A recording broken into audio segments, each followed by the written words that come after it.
Hi everyone, excited to do another video series. I'm going to keep doing these for the sole purpose of, I know you all are exposed to so much and there's lots to sift through out there, but I want to use this as an opportunity to share with you what are some of the priorities back here and what are some of the main things that we're working on.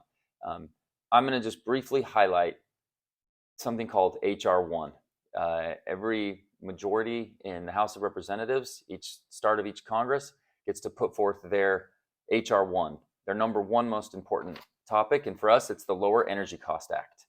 I think that's pretty obvious as to why. I've been very critical about some of the decisions that President Biden has made on this topic. Energy policy is key. It's important for so many aspects in America, for our sovereignty, for our competitiveness, for costs across the board.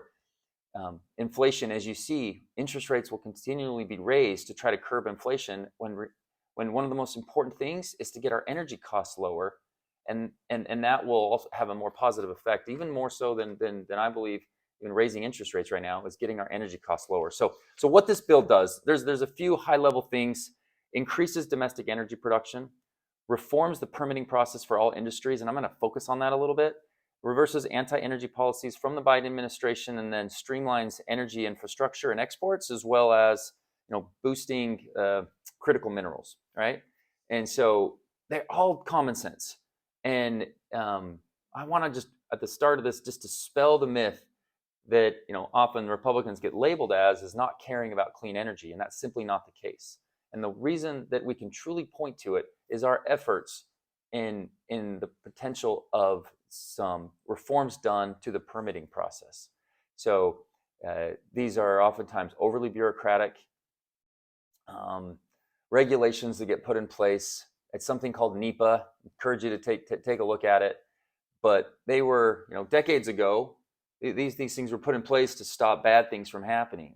And the reality is, and the irony more so, is that it's keeping good things from happening. So take an example of Rocky Mountain Power, which we're all familiar with in Utah. Well, it's gotten its portfolio to the point of approximately 30% of their energy portfolio is actually renewable technology, right? That's the direction. It's great to embrace that. And what this bill does is it says, look, we want an all-encompassing, all of the above approach, and we want to be able to do it better, cleaner, with better labor standards and across the entire globe. And we know we'll adhere to it, and we want to be able to promote that and add that security to not only our nation, but to our partners across the world. So that's where the key focus is. So back to Rocky Mountain Power. They are limited in what they can do and what they can build out with respect to renewables, because transmission lines are so difficult to build because of the NEPA regulations. So the good, clean energy that everyone's trying to embrace is actually limited because NEPA puts all of these regulations in place that we can't even move forward with it. It's something that I'm passionate about. I've brought in experts and talked to my colleagues back here in Congress. Representative John Curtis, this is his leading initiative, and he's going to be heavily focusing on it, leading legislation.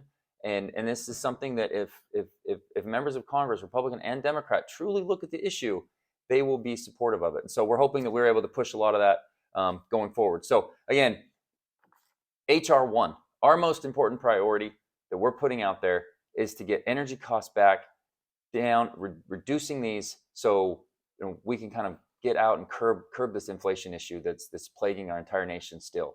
And that's what our main focus is. So thanks for listening. We'll keep doing these and keeping up to speed as things come along.